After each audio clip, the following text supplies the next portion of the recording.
moving on to the environment now, and onto something which is unequivocally positive, is that there have been lots of reports from many people about coral bleaching and coral dying in coral reefs. And coral is, if you pardon the pun, the bedrock in which lots of the other species need to survive, in that not only does it offer a wave break to keep the waters calmer for smaller fish, it also provides a habitat where smaller animals can reproduce and be prey for larger animals. So it supports the entire ecosystem. But places like the Great Barrier Reef, there were lots of cases of coral bleaching where the coral has died, and therefore there's loss of habitat. However, lots of that has largely been reversed, fortunately. Yes. But having this as a contingency, or at least to increase the amount of rare fish populations in targeted areas, is a fantastic Well, idea. I mean,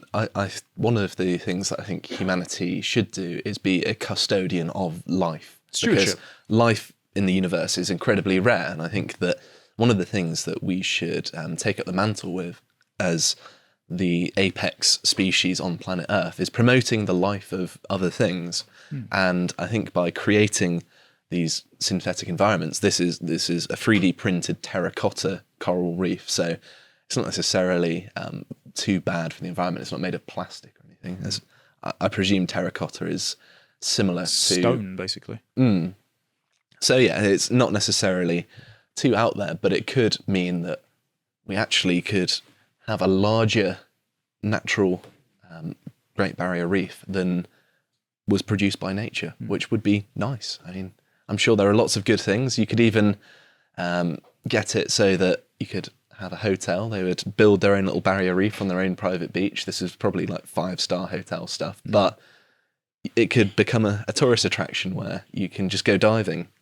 That might be the future. Well, that is actually one of the main ways that conservation efforts are able to sustain themselves. Is I know people, was it Cecil the lion that the dentist shot? And they were I wouldn't really want to shoot lions, but that is one of the main ways that African reserves actually keep things open and replenish the species and things like that. And tourism, particularly for the Great Barrier Reef, they talk about how damaging it is, but it brings in so much money for the conservation efforts that by the grace of humanity, lots of these places wouldn't still exist. Yeah. I would contest that no one cares more about animals than actual hunters, right? I think they have a respect for the animals that they hunt, and I think that's been true for all of human history. I mean, you even go back to pre-Christian Europe, and the veneration of animals, even though we relied on hunting them for our sustenance, was very widespread. So I think that there's a lot there to say that actually the things that seemingly harm an industry actually help it. Like, no one plants more trees than the logging industry or something like that. That's true. That's actually true. Yeah, and that's really funny as well, because I did an article for C3, the outlet we've brought up before, about how fossil fuels save the forests, and it sounds really counterintuitive. But during the pre-industrial revolution, Britain had basically leveled its forests to the point of where there was a major firewood pricing in 1550. It reached its absolute apex, and lots of people couldn't afford it. And of course, lots of people were starving. If you burn wood indoors, as lots of African countries have still found, you get serious air particulate pollution problems and people are choking. So the move towards fossil fuels actually allowed the woodlands to regenerate, particularly because people were centralizing their populations in urban environments.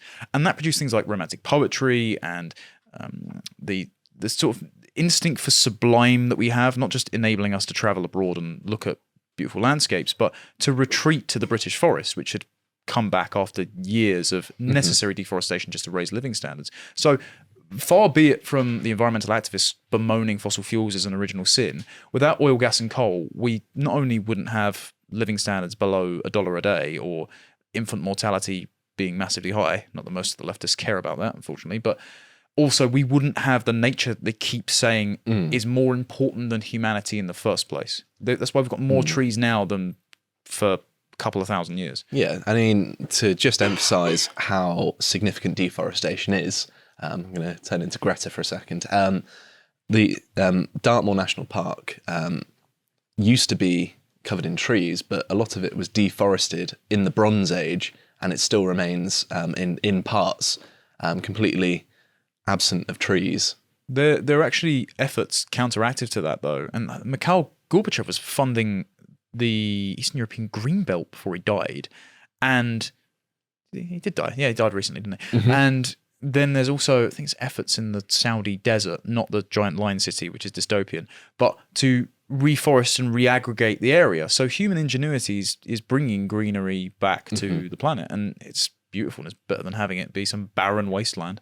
Yeah, well, imagine a green Sahara. That would be nice, wouldn't it? I mean, obviously, you still want to leave some because there are animals that rely on it, so you don't want to completely destroy the habitat. But the interesting thing about that as well is if we're massively greening, but we also want to eliminate carbon emissions, what the hell are the trees all going to feed on? So this is why I think we need to advance carbon capture rather than investing in renewables. But they want to invest in renewables, frankly, because they want an excuse to ration energy and immiserate you and make you dependent. But anyway, let's not be depressing.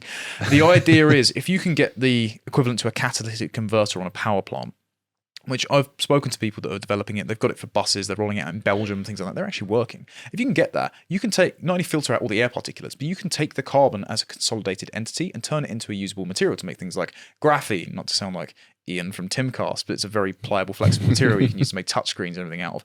And if you wanted to, obviously, the creation of fertilizer from fossil fuels has been a great innovation, kept loads of people alive. You could do the tactical deployment of re-aerosolized carbon in areas you wanted to regenerate with forestry. So the interesting thing as well is, and this is falling afoul of genetic engineering, which is very worrying because folks like Bill Gates are doing this. But there was a University of Arizona study that looked at the nutrient profile from the soils of crops in the Western world and compared it to how many years prior. And they found, based on modeling, that a loaf of bread from the 1800s was far more nutritious than anything that is currently grown, even some stuff that is genetically engineered, just because even though more crops are growing because there's more carbon, some of the, not just obviously the chemicals that are pesticides that are put in, but the amount of carbon in the soil can sometimes diminish the nutrient profile per plant. I'm not fully sure how it works, but it was an interesting finding.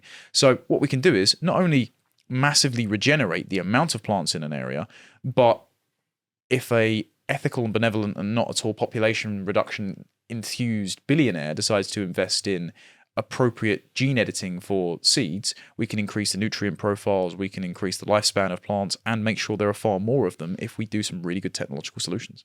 That's really promising. It's good to know about that, actually. So this is something that's quite well known now. This next one, which is bugs across the globe are evolving to eat plastic, study finds. Well, I don't know why The Guardian calls it bugs, but I think there was recently, it does say that this article is more than a year old, but there was recently a discovery, which I'm going to talk about, that this article doesn't, that a quarter of all microbes can now eat plastic. So it seems like plastic can now break down, whereas beforehand it had a lifespan of about 500 years or something along those lines, even 1,000 in some cases. And these bacteria can be, I don't know what the correct word is, but produced in a lab and sold for commercial use. Yeah, I spoke to the guy at COP who founded a company that replicates his I can never say it, oceanospiralates. I think that's the right pronunciation, because they found them in the BP Gulf of Mexico oil spill, that the birds that were mainly dwelling in the water, that got all their feathers covered in that, they were having them cleaned the longer they stayed in the water. But it wasn't just the oil was floating on the top, they were being actively eaten by the bacteria. And loads of these bacteria have been found in the Mariana Trench, which is still largely unexplored by humanity. So not only can we find new life forms that will do this, we can replicate and grow them in petri dishes and practically unleash them. The reason I did some research on this was because I did an article for the American Institute of Economic Research. And I was looking at, because I'd just done one for the IEA on why the mask mandates are bad, and pointing out, not that there's much use pointing out hypocrisy to the government because they just don't care what we have to say, but pointing out that if you're a net zero fanatic and you're obsessed with lowering plastic pollution and carbon and all these sorts of environmental factors, it's ridiculous to mandate masks because, what was it? There was a time when between 88 and 99% of ocean pollution came from 10 rivers, 2 in Africa and 8 in Asia, but an estimated 1.6 billion masks made their way to the sea in 2020. Oof. Yeah. So I compared it to the Great Pacific Garbage Patch, and I was saying to politicians, if you did care about plastic pollution, then you would care more about how your pandemic policies are having a knock-on effect to the wider environment as well. The little plastic testing kits, the gloves, the hand sanitizer bottles, all these sorts of things that were found in beach cleanups by the RSPC at the time. But the Great Pacific Garbage Patch, which I understand some people contest a bit of a canard, but most of it is surface floating, and it's still bad for us for consuming anyway, comes in at just 2,300,000 kilometers squared. So that's colossal. A typical disposable plastic mask is 53 centimeters squared. From 2020 alone, the surface area covered by masks floating in the ocean is 24.48 kilometers squared. Though this is only 0.001% of the total surface area of the Pacific Garbage Patch, most of it is disconnected, so the different trash vortexes all amalgam together, and 60% of the garbage patch is less dense than seawater, whereas masks take 450 years to biodegrade. So it's actually thicker than the garbage patch that has already been estimated, and that 0.001% was only produced in the space of a single year. So we do need solutions like this to enter the water supply and devour all the sorts of plastics, which now we found are in our lung lining. We're actually breathing them in. They're in babies' placentas, and they break down into phytoestrogens, which, along with the contraception pill, may be one of the reasons why sperm counts have declined precipitously in the West by, I think it was 62% in the last 50 years. Yeah. Serious problem that even if you don't buy into the climate change narrative, which I don't think we're all going to die in 10 years, sorry, you don't get to take my money, that's an issue that everyone should be cared about because it's affecting the health of men.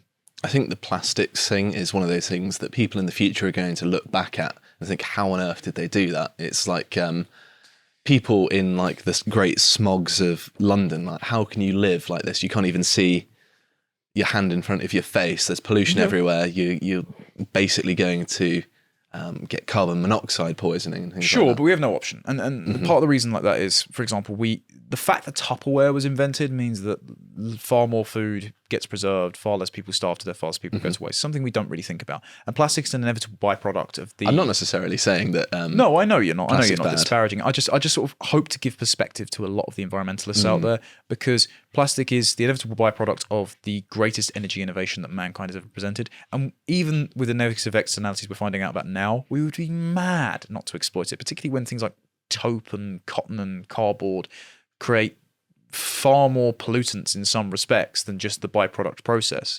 Obviously, you can quibble about fossil fuels and whatnot, and use more water. They're more energy intensive to make. They're not always as durable as disposable plastic bags. You create double the amount. There's all these pitfalls of the alternatives. And there's bioplastics we're looking into. It's a great idea, but we haven't come up with anything long lasting yet. And even those bioplastics, unless we do vertical farming with the condensed carbon injections, with the genetic editing of seeds, you're still going to need massive monocrop agriculture, and that's really great for the landscape, isn't it? So the final thing on the matter of environment is something you alluded to earlier, actually, and that is this rather dystopian looking place, which is a carbon removal factory. So this facility opened outside Reykjavik in Iceland and apparently captures 4,000 metric tons of carbon dioxide, which isn't really that much, but there are larger facilities using this sort of pilot study as an example.